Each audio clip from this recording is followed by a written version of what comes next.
जय हिंद। कैसे हैं आप? एक बार फिर आपके अपने चैनल गुरु गंगा में आपका हार्दिक स्वागत है। आज के वीडियो में हम लोग भारत की जनगणना 2011 से संबंधित जो जनगणना के तथ्य हैं और उनसे संबंधित जो आंकड़े हैं उसके बारे में पढ़ेंगे। पिछले वीडियो में हमने जनगणना संबंधी प्रमुख शब्दावली के बारे में पढ़ा था। यह इम्पोर्टेंट वीडियो है। विभिन्न प्रतियोगी परीक्षाओं में इससे संबंधित प्रश्न पूछे जाते हैं, चाहे वो खंड शिक्षा अधिकारी की परीक्षा हो, टीईटी की परीक्षा हो, सुपर टेट की परीक्षा हो, यूपीएससी की हो, यूपीपीएससी की हो। इस तरीके की बहुत सारी स्टेट लेवल की बहुत सारी या सेंट्रल लेवल की जितनी भी परीक्षाएं होती हैं, ज़्यादातर में इनसे संबंधित प्रश्नों के आने की संभावना होती है। तो ये बड़ा इंपॉर्टेंट वीडियो है, इसको आप ध्यान से देखेंगे। इससे पहले कि ये वीडियो हम लोग शुरू करें, जिन लोगों ने चैनल को सब्सक्राइब नहीं किया वो चैनल को सब्सक्राइब करके बेल आइकन को प्रेस कर दें ताकि प्रत्येक वीडियो की नोटिफिकेशन को समय पर मिलती रहे। और जिन्होंने हमारी पिछली वीडियोज़ नहीं देखी हैं वे भी इस वीडियो के डिस्क्रिप्शन बॉक्स में दिए गए लिंक पर क्लिक करके पिछली वीडियोज देख सकते हैं। तो आइए शुरू करें आज की इम्पोर्टेंट कक्षा। तो चलिए सबसे पहले हम कुछ महत्वपूर्ण तथ्यों को देख लेते हैं। जनसंख्या विज्ञान को डेमोग्राफी कहते हैं। क्या कहते हैं? डेमोग्राफी कहते हैं, या हिंदी में जनसांख्यिकी कहते हैं। क्या कहते हैं? जनसांख्यिकी कहते हैं। इससे संबंधित प्रश्न पूछा जाता है, जनसंख्या विज्ञान को क्या कहा जाता है? तो जनसांख्यिकी कहा जाता है या डेमोग्राफी कहा जाता है। जनांकीय संक्रमण सिद्धांत के प्रतिपादक W.S. थॉम्सन और F.W. नोटस्टीन हैं। अगर प्राचीन साक्ष्य की बात करें, जनगणना संबंधी साक्ष्य की बात करें, तो चाणक्य द्वारा रचित, जिनको आप कौटिल्य भी कहते हैं, उनके द्वारा रचित अर्थशास्त्र में जनगणना संबंधित प्रमाण प्राप्त होते हैं। मध्यकाल की अगर हम बात करें तो अबुल फजल द्वारा लिखी गई जो आईने अकबरी है उसमें भी जनगणना संबंधित साक्ष्यों की प्राप्ति होती है। अर्थात प्राचीन काल से लेकर मध्यकाल तक जनगणना संबंधित साक्ष्य उपलब्ध हैं। अगर हम ब्रिटिश भारत की बात करें तो जो पहली जनगणना हुई थी ब्रिटिश भारत में, वह लॉर्ड मेयो के काल में 1872 ईस्वी में हुई थी। कई बार पूछा जाता है ब्रिटिश काल में पहली जनगणना कब शुरू हुई, तो पहली जो जनगणना हुई थी वो लॉर्ड मेयो के काल में 1872 ईस्वी में प्रारंभ हुई थी। लेकिन जब नियमित जनगणना की बात होती है तो लॉर्ड रिपन के समय में 1881 से यह नियमित रूप से जनगणना प्रारंभ कर दी गई।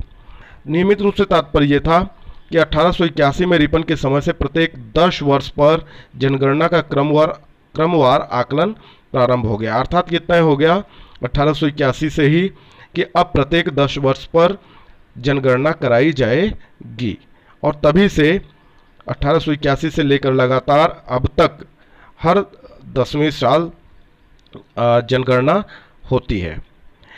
जनगणना भारतीय संविधान में संघ सूची का विषय है, अर्थात केंद्र सरकार इसके लिए उत्तरदायी होती है। उसी के दिशा निर्देशों के हिसाब से जनगणना का कार्य होता है। जनगणना संगठन जो होता है वो केंद्रीय गृह मंत्रालय के अधीन ही काम करता है, और इसका जो सबसे बड़ा अधिकारी होता है उसे कहते हैं भारत का महापंजीयक और जनगणना आयुक्त। क्या कहते हैं? भारत का महापंजीयक और जनगणना आयुक्त। जनगणना आयुक्त ही पूरे देश में जनगणना संबंधी कार्यों को निर्देशित करता है और प्राप्त आंकड़ों को जारी करता है। उसी की देखरेख में सारी जनगणना की क्रियाएं संपादित होती हैं। स्वतंत्र भारत की प्रथम जनगणना 1951 में हुई थी, और उस समय जो जनगणना आयुक्त थे उनका नाम था R.A. गोपाला स्वामी। जो पहली जनगणना हुई थी अपने देश में स्वतंत्रता के बाद, वह 1951 में हुई थी, और उस समय जो जनगणना आयुक्त थे उनका नाम R.A. गोपाला स्वामी है। ठीक ना? भारत में नई जनसंख्या नीति वर्ष 2000 में बनाई गई। 2011 की जनगणना जो है वो 15वें क्रम की है। अगर हम पुराने से पहले से जोड़ें तो ये 15वें क्रम की जनगणना है। इसका नारा था हमारी जनगणना हमारा भविष्य। ये पूछा जाता है कि जनगणना 2011 का नारा क्या था, तो ये बहुत इंपॉर्टेंट है। हमारी जनगणना हमारा भविष्य, यह नारा था 2011 की जनगणना का। उस समय में जनगणना के जो आयुक्त थे उनका नाम था C. चंद्रमौली। क्या था? C. चंद्रमौली। और इसका जो अंतिम आंकड़ा प्राप्त हुआ था, जारी हुआ था, वह जारी करने की डेट थी 30 अप्रैल 2013। चूँकि भारत देश बहुत बड़ा है, ज़्यादा आबादी है, इसलिए इसमें ज़्यादा समय लगा। फिर भी इस आंकड़े को, जो अंतिम रूप से आंकड़ा जारी हुआ, 30 अप्रैल 2011 को जारी कर दिया गया। एक और प्रश्न बनता है कि 2011 की जनगणना का शुभंकर क्या था, तो शुभंकर प्रगणक शिक्षिका, यही प्रगणक शिक्षिका ही शुभंकर थी उस समय 2011 की जनगणना की। तो यह भी इंपॉर्टेंट है, इसको भी आप ध्यान से देख लेंगे। आज की बात करें, अगर जनगणना 2011 के अनुसार बात करें तो भारत में विश्व की 17.5% जनसंख्या निवास करती है, यानी विश्व की 17.5% जनसंख्या कहाँ है? भारत में है। और अगर अपने उत्तर प्रदेश की बात करें तो उत्तर प्रदेश जनसंख्या की दृष्टि से विश्व में 6वें नंबर पर आता है। किस नंबर पे आता है? 6वें नंबर पर आता है। अगर विश्व में जनसंख्या के आधार पर हम क्रम बनाएं तो सबसे ज़्यादा जनसंख्या जो है वो चीन की है, उसके बाद दूसरे नंबर पे भारत का नंबर आता है, उसके बाद संयुक्त राज्य अमेरिका, इंडोनेशिया, ब्राज़ील, इस तरीके से क्रम बनता चला जाएगा। तो जो सबसे ज़्यादा जनसंख्या है अभी विश्व में वो चीन की है, उसके बाद भारत की है, उसके बाद संयुक्त राज्य अमेरिका, इंडोनेशिया, ब्राज़ील, इस तरीके से क्रम बनता है इसका। अगर जनगणना 2011 के अनुसार हम बात करें तो देश की जनसंख्या में ग्रामीण जनसंख्या का जो अनुपात है वह 68.9% है। प्रश्न बनता है कि देश की जनसंख्या में ग्रामीण जनसंख्या का अनुपात क्या है? 68.9% है। बहुत ध्यान से आप देखेंगे। अगर हम शहरी जनसंख्या का अनुपात बताएं तो 31.1% जनसंख्या ऐसी है जो शहरों में निवास करती है। भारत की 31.1% जनसंख्या शहरों में निवास करती है। और सारे आंकड़े ये जो होंगे ये सब जनगणना 2011 के अनुसार ही होंगे, इस बात को आप ध्यान में रखेंगे। पहली बार 11 जुलाई 1987 में विश्व की जनसंख्या 5 अरब पार कर गई। 5 अरब जो संख्या है विश्व में वह कब पार हुई? 11 जुलाई 1987 में। तो यह भी एक छोटा सा तथ्य, इसको भी आप जानते रहिए। और विश्व जनसंख्या दिवस मनाया जाता है तो उसके बारे में भी जान लीजिए। 11 जुलाई 1989 से विश्व जनसंख्या दिवस मनाने की शुरुआत की गई। अब देखते हैं आगे और इम्पोर्टेंट क्या है हमारे लिए। जनगणना 2011 में तत्कालीन 35 राज्यों और केंद्र शासित प्रदेशों, जब 35 राज्यों और केंद्र शासित प्रदेशों की बात होती है तो ये बात होती है 2011 की। उस समय जो हमारे पास राज्य और केंद्र शासित प्रदेश थे उन सबके 640 जिलों, 5,924 उप जिलों जिसको आप तहसील कहते हैं, 7,933 नगरों और 6,40,932 गाँवों को इसमें शामिल किया गया था जनगणना के अंतर्गत। इसके अनुसार भारत की कुल जनसंख्या 1,21,58,977 थी, जिनमें से पुरुषों की जो आबादी थी वह थी 62,32,70,258, यानी लगभग 51.47% पुरुष थे। महिलाओं की आबादी की बात करें तो 58,75,84,719 महिलाओं की संख्या थी, यानी प्रतिशत में अगर हम बात करें तो 48.53% महिलाओं की जनसंख्या थी। जो शेष बचते हैं वो थर्ड जेंडर थे। ठीक है, अब आगे बात कर लेते हैं। इस जनगणना के अनुसार जो लिंगानुपात था वह 933 से बढ़कर 943 हो गया। लिंगानुपात क्या होता है? साक्षरता क्या होती है? साक्षरता दर क्या होती है? जीवन प्रत्याशा क्या होती है? शिशु मृत्यु दर क्या होती है? इससे संबंधित वीडियो हमने जो पिछला बनाया है उसमें हमने डिटेल बताया है कि लिंगानुपात किसे कहते हैं, शिशु लिंगानुपात किसे कहते हैं। तो आप उस वीडियो को जरूर देख लें, उससे आपके बहुत सारे डाउट क्लियर हो जाएंगे। ठीक है, इसमें हम लोग केवल तथ्यों और आंकड़ों की बात करेंगे इस वीडियो के अंतर्गत। शिशु लिंगानुपात 0 से 6 वर्ष के लिए तय होता है। जो इस एज ग्रुप के बच्चे होते हैं उन्हीं के लिंगानुपात की बात करते हैं शिशु लिंगानुपात में। तो यह 927 से बढ़कर घटकर 919 हो गया। इस जनगणना में देखा गया कि 2001 के मुकाबले 2011 में 927 से घटकर 919 शिशु लिंगानुपात हो गया। और देश का अब तक पूर्ण साक्षर घोषित जो राज्य है वह केरल है। कई बार पूछा जाता है कि पूर्ण साक्षर घोषित राज्य कौन सा है? पूर्ण साक्षर राज्य कौन सा है? तो केरल है। इसी जनगणना में इसे पूर्ण साक्षर घोषित किया गया। अब आगे देख लेते हैं देश में साक्षर लोगों की जनसंख्या कितनी।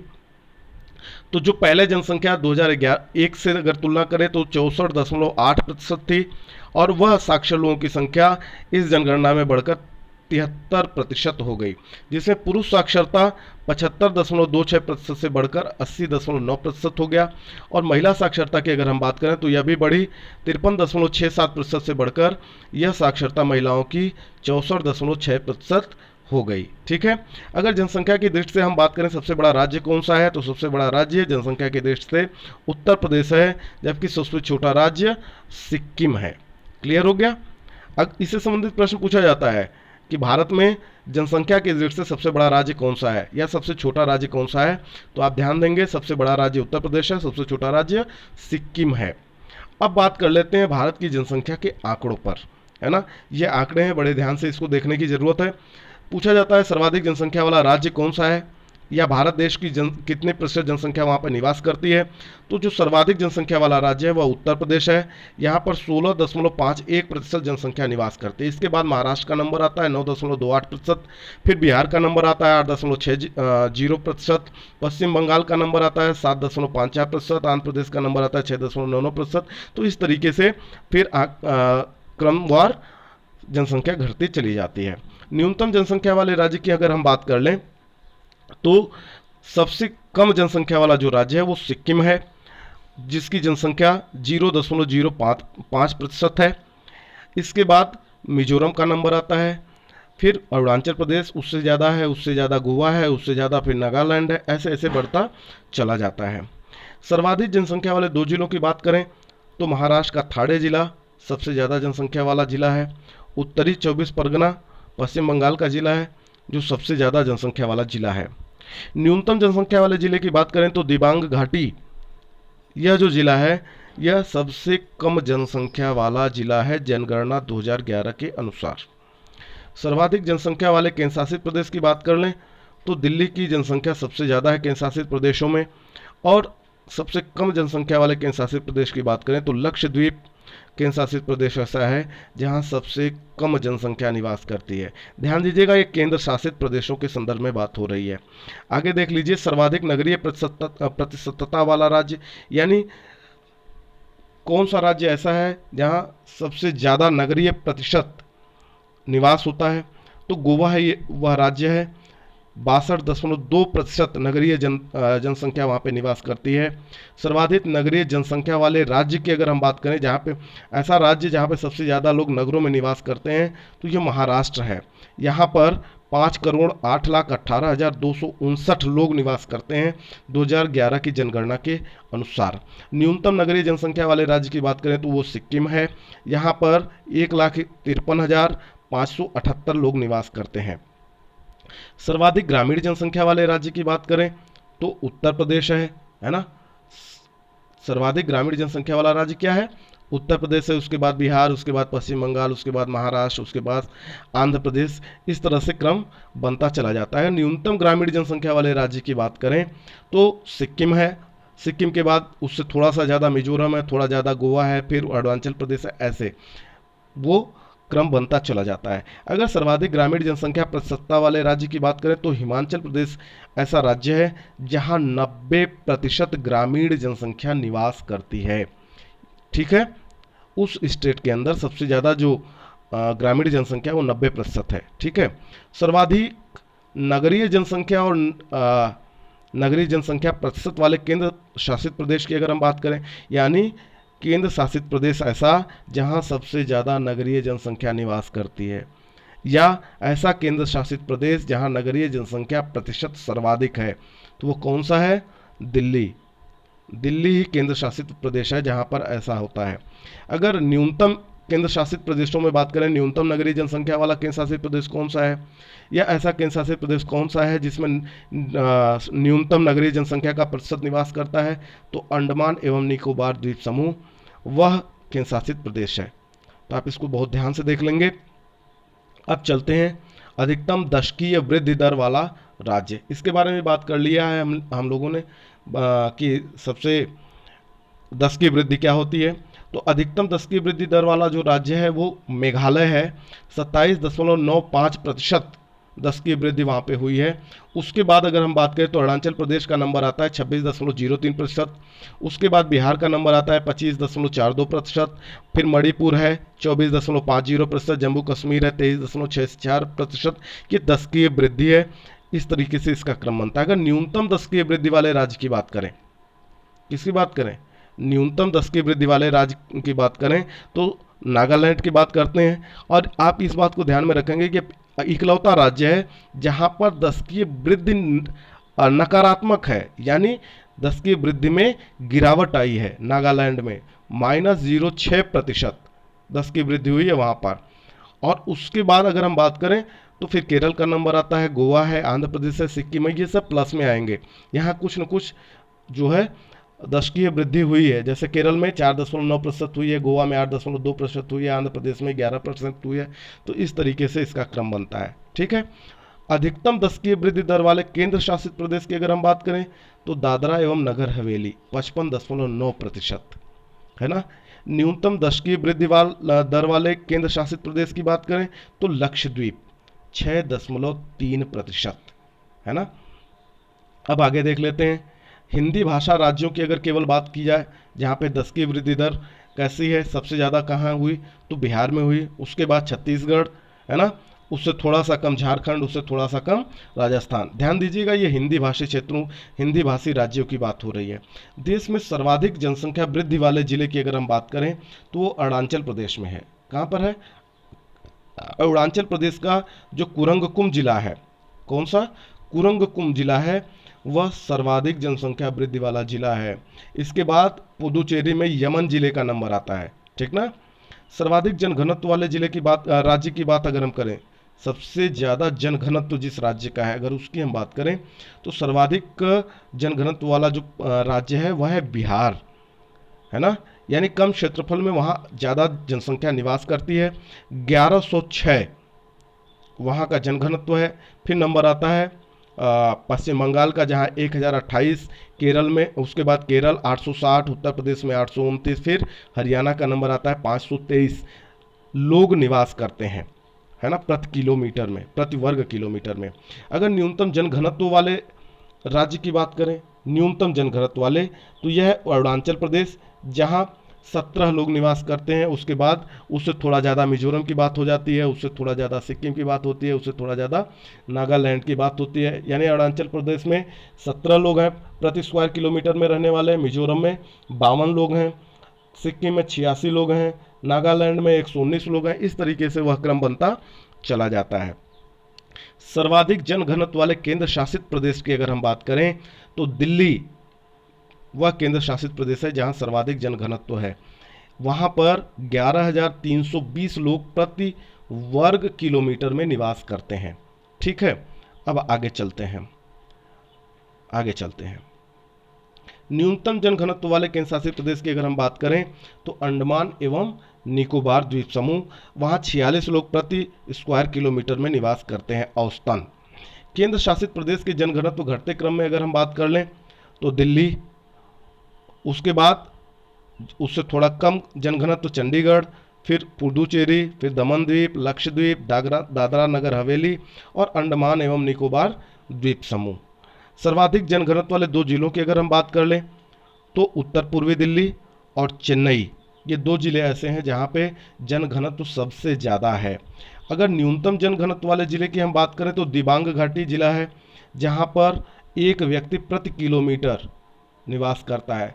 उसके आगे अगर हम जानना चाहेंगे तो जम्मू कश्मीर का संबा जिला है जहाँ 2 व्यक्ति प्रति किलोमीटर जनघनत्व के अनुसार निवास करता है ना, जहाँ का जनघनत्व 2 व्यक्ति प्रति किलोमीटर है।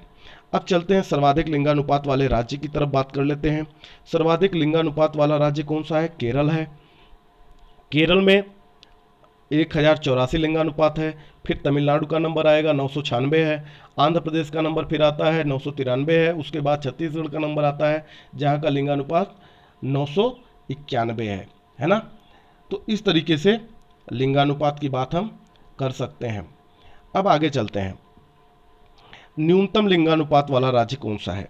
तो हरियाणा है, वहाँ का लिंगानुपात सबसे कम है, 879 है।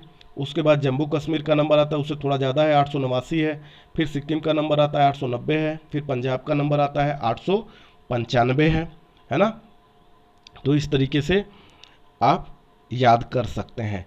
अगर न्यूनतम लिंगानुपात वाले ज़िले की बात करें तो दमन दीव वह ज़िला है जहाँ पे सबसे कम लिंगानुपात है, जैसे 533। और सर्वाधिक लिंगानुपात वाले केंद्र शासित प्रदेश की अगर हम बात करें तो वह पुडुचेरी है जहाँ पर लिंगानुपात 1037 है। कितना है? 37 है। अब लिंगानुपात क्या होता है इसके बारे में जानना है तो आपको पिछली वीडियो देखनी पड़ेगी, है ना, जहाँ पर हमने जनगणना संबंधी प्रमुख शब्दावली के बारे में आपको बताया है। तो इन सारे शब्दों के अर्थ वहाँ पे आपको आसानी से समझ में आ जाएंगे। अब आगे देख लेते हैं न्यूनतम लिंगानुपात वाला केंद्र शासित प्रदेश कौन सा है। तो दमन एवं दीव केंद्र शासित प्रदेश है, जहाँ न्यूनतम लिंगानुपात है 618। अगर सर्वाधिक शिशु लिंगानुपात की बात करें, जो 0 से 6 आयु समूह के बच्चों के बारे में होती है शिशु लिंगानुपात, वह कौन सा राज्य है जहाँ सर्वाधिक शिशु लिंगानुपात है। तो अरुणाचल प्रदेश है 972। उसके बाद मिजोरम का नंबर आता है जहाँ शिशु लिंगानुपात 970 है। फिर मेघालय है, वहाँ भी 970 ही है। छत्तीसगढ़ की बात करें तो वहाँ पर 969 है ना। तो यह क्रम बनता है इसके लिए। अब आगे चलते हैं, सर्वाधिक शिशु लिंगानुपात वाला जिला कौन सा है।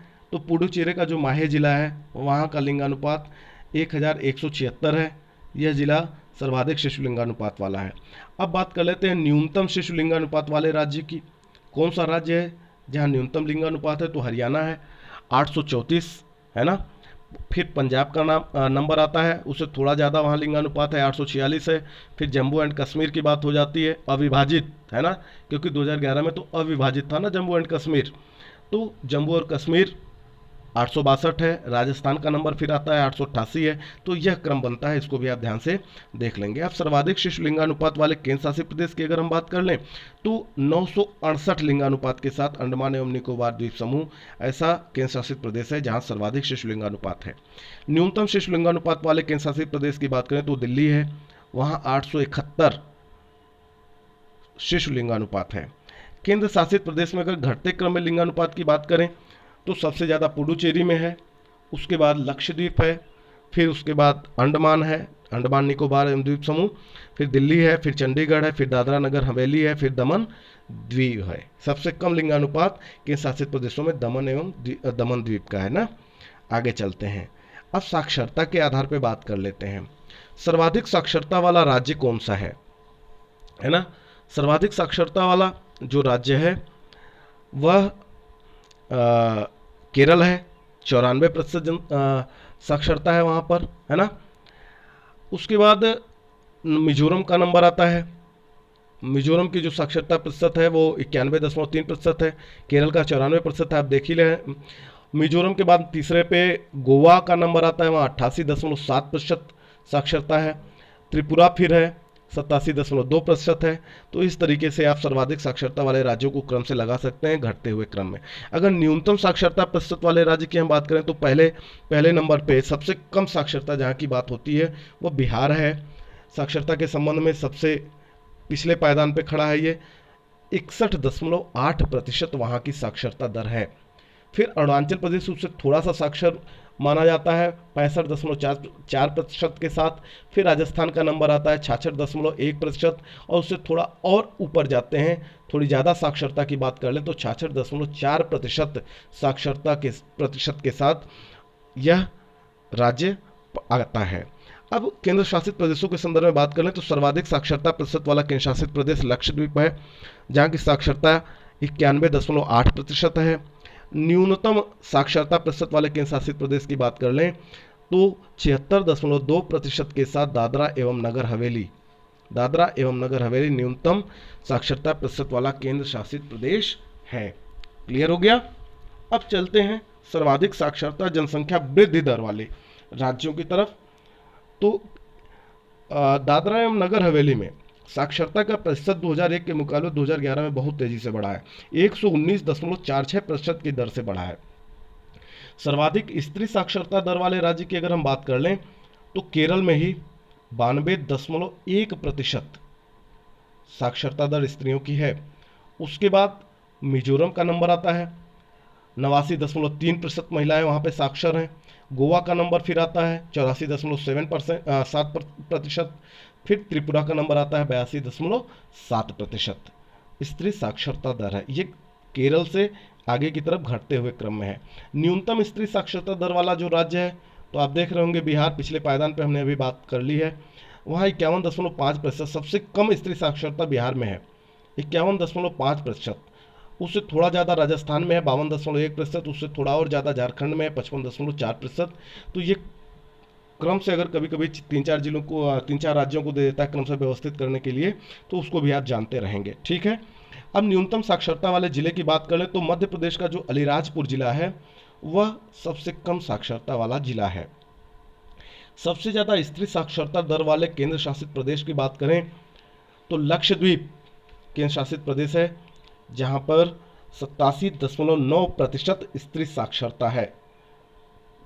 ठीक ना, ये सबसे ज़्यादा है केंद्र शासित प्रदेशों में। और सबसे कम साक्षरता दर वाला अगर केंद्र शासित प्रदेश कोई है तो दादरा एवं नगर हवेली है, 64.3% वहाँ स्त्री साक्षरता दर है।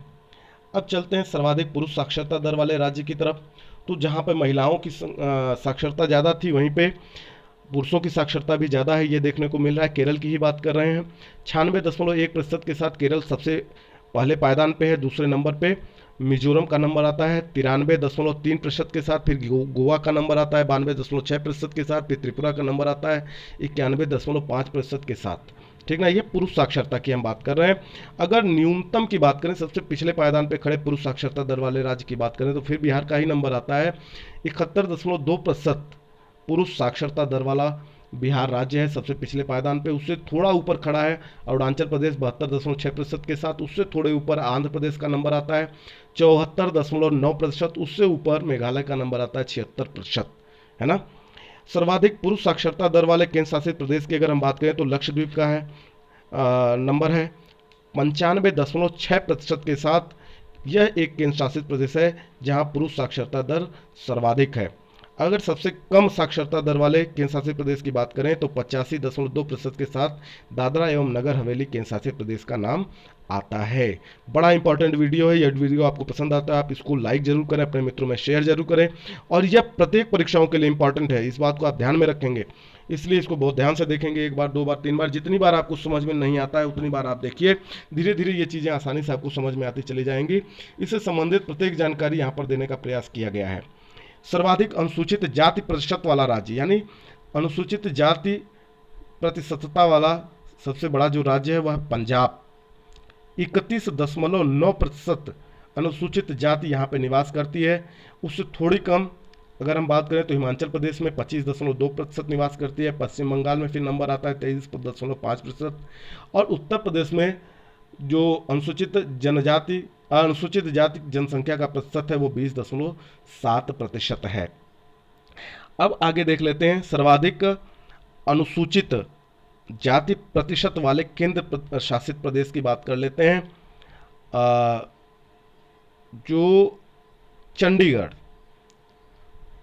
18.9% के साथ चंडीगढ़ सबसे कम अनुसूचित जाति प्रतिशत वाला प्रदेश है, केंद्र शासित प्रदेश है। ठीक है, सर्वाधिक अनुसूचित जाति जनसंख्या वाला केंद्र शासित प्रदेश कौन सा है तो दिल्ली है। 28.12 लाख लोग अनुसूचित जाति के वहां पर निवास करते हैं, है ना। सर्वाधिक अनुसूचित जनजाति प्रतिशत कहां पे है, सबसे ज़्यादा किस राज्य में तो मिजोरम में 94.4% अनुसूचित जनजाति प्रतिशतता है। इसके बाद अगला हम बात करें तो फिर नागालैंड का नंबर आता है अनुसूचित जनजाति प्रतिशतता के संदर्भ में 86.5% है। उससे थोड़ा कम मेघालय में है 86.1% है। उससे थोड़ा कम अरुणाचल प्रदेश में है 68.8% है। आगे चलते हैं, सर्वाधिक अनुसूचित जनजाति प्रतिशतता वाले केंद्र शासित प्रदेश की बात कर लेते हैं तो लक्षद्वीप है 94.8%, है ना। और सर्वाधिक अनुसूचित जनजाति जनसंख्या वाला केंद्र शासित प्रदेश कौन सा है यदि यह पूछा जाए तो इसका उत्तर आप देंगे दादरा एवं नगर हवेली। इस बात को ध्यान में रखें, केंद्र शासित प्रदेश की बात हो रही है ना। सर्वाधिक अनुसूचित जनजाति जहां पे निवास करती है, जिनकी सबसे ज़्यादा अनुसूचित जनजातियों की जनसंख्या किस केंद्र शासित प्रदेश में है तो उत्तर आएगा दादरा एवं नगर हवेली में। 1,78,564 जनसंख्या का वहाँ पर निवास है अनुसूचित जनजाति के। निरक्षर व्यक्तियों की सर्वाधिक वृद्धि कहाँ पर हुई तो राजस्थान में हुई। अगर निरक्षर व्यक्तियों में सर्वाधिक कमी की बात करें तो उत्तर प्रदेश में सबसे ज़्यादा कमी देखी गई इस जनगणना 2011 में। न्यूनतम पुरुष स्त्री साक्षरता दर में सबसे जो अंतर देखा गया, सबसे कम अंतर पुरुष स्त्री साक्षरता दर में देखा गया, वो मेघालय में देखा गया। दो और महत्वपूर्ण चीजें वो आप जान लें कि लक्षद्वीप तथा अंडमान एवं निकोबार द्वीप समूह में कोई भी अनुसूचित जाति निवास नहीं करती। लक्षद्वीप और अंडमान एवं निकोबार द्वीप समूह में कोई भी अनुसूचित जाति निवास नहीं करती है। और दिल्ली, चंडीगढ़, हरियाणा, पंजाब एवं पुडुचेरी में कोई भी अनुसूचित जनजाति नहीं पाई जाती। तो ये इंपॉर्टेंट तथ्य है, इस बात को आप जान लेंगे जब ये पूछा जाए कि कौन सा राज्य या केंद्र शासित प्रदेश है जहां अनुसूचित जातियां नहीं हैं, तो लक्षद्वीप और अंडमान निकोबार द्वीप समूह का नाम आता है। अगर ये पूछा जाए कौन से राज्य या केंद्र शासित प्रदेश ऐसे हैं जहां अनुसूचित जनजाति नहीं है, तो दिल्ली, चंडीगढ़, हरियाणा, पंजाब और पुडुचेरी की बात होती है। तो ये बड़ा इंपॉर्टेंट वीडियो है। यदि आपको पसंद आता है तो इसको आप लाइक जरूर करें, अपने मित्रों में शेयर जरूर करें, और अगर अभी तक आपने चैनल को सब्सक्राइब नहीं किया है तो आप चैनल को सब्सक्राइब भी अवश्य कर लें। और फिर मिलते हैं अगले वीडियो में, जहां पर हम बात करेंगे उत्तर प्रदेश स्पेशल की, उसकी जनगणना की। ठीक है, तो वह इसका तीसरा भाग होगा। पहला भाग हमने कल बताया था, दूसरा भाग आज आप सुन रहे हैं, देख रहे हैं, और तीसरे भाग में हम लोग उत्तर प्रदेश स्पेशल की बात करेंगे, तो उसको भी आप देखना नहीं भूलेंगे। ये तीनों वीडियो यदि आपने तैयार कर लिया है तो निश्चित तौर से जनसंख्या से संबंधित कोई भी प्रश्न आपसे मिस नहीं होगा। बहुत बहुत शुभकामनाओं के साथ फिर मिलते हैं अगले वीडियो में। तब तक के लिए आप सभी लोगों को जय हिंद।